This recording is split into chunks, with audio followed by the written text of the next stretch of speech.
very melodious voice of Assam, none other than the Joyanta Hazarika. ভুল হ'ব পাৰে ক্ষমা কৰিব আজি সন্ধিয়া এটি গীত গাবলৈ ওলাইছোঁ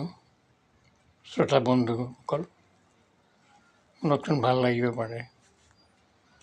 তোমাৰ কথা যেতিয়া ভাবো দুচকু পানীৰে ভৰে বিৰিণা বন পাতৰ আগে এইটুপি নিয়ৰ সৰে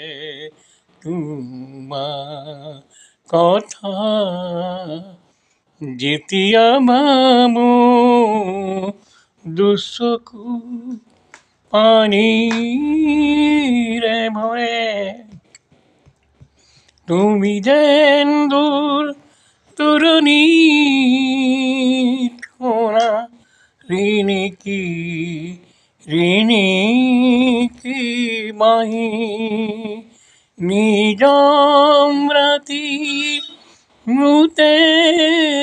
শুতে যেন কাষৰে অহা মাই এৰুৱা ফুল সুবাসেৰে পদূলি উপচি পৰে তোমাৰ কথা ধন্যবাদ